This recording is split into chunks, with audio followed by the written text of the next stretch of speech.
مسلسل 13 دن تک street of Hormuz کے اطراف میں ایک دوسرے کے اہداف پر حملوں کے بعد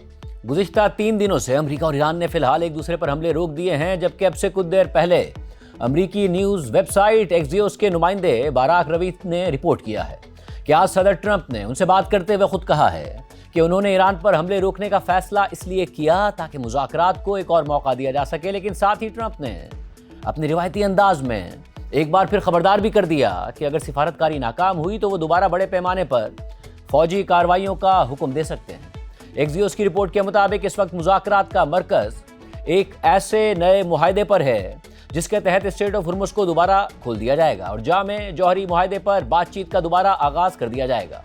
یہ مذاکرات بنیادی طور پر ایران اور عمان کے درمیان ہو رہے ہیں، تاہم قطر، پاکستان، مصر اور ٹرمپ کے خصوصی نمائندے اسٹیو وٹکاف اور جیرڈ کشنر بھی اس عمل میں سرگرم کردار ادا کر رہے ہیں۔ ایکزیوس کے مطابق ٹرمپ نے انٹرویو کے دوران بتایا کہ ایران کے ساتھ ہماری انتہائی سنجیدہ بات چیت جاری ہے اور اگر یہ بات چیت کامیاب نہ ہوئی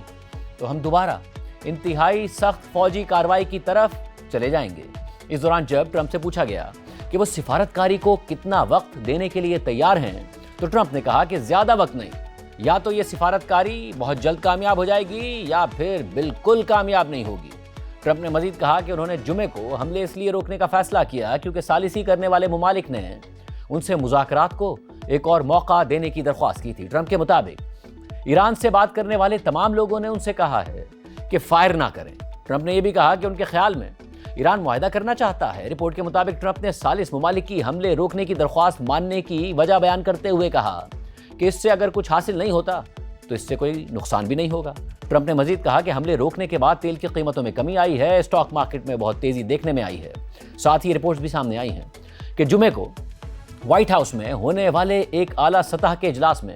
امریکی نائب صدر جے ڈی وینس اور chairman joint chiefs of staff general Dan Caine نے ایران کے خلاف جنگ مزید بڑھانے پر اپنے تحفظات کا اظہار کیا تھا، جس کے بعد صدر ٹرمپ کی جانب سے ایران پر نئے حملوں کا کوئی حکم سامنے نہیں آیا۔ اسی طرح امریکہ کی جانب سے حملے نہ ہونے کی وجہ سے ایران نے بھی کسی خلیجی ملک کے خلاف کوئی کارروائی نہیں کی اور اسٹریٹ آف ہرمز میں کم ہوتی ہوئی اس کشیدگی کے بین الاقوامی مارکیٹس پر بھی واضح اثرات دیکھنے میں آئے، جہاں برینٹ کروڈ کی قیمت 7% سے زیادہ نمایاں کمی کے بعد $85 فی بیرل سے نیچے چلی گئی تھی۔ آج پاکستان اسٹاک مارکیٹ کے 100 انڈیکس میں بھی 7,500 پوائنٹس کی تیزی دیکھی گئی۔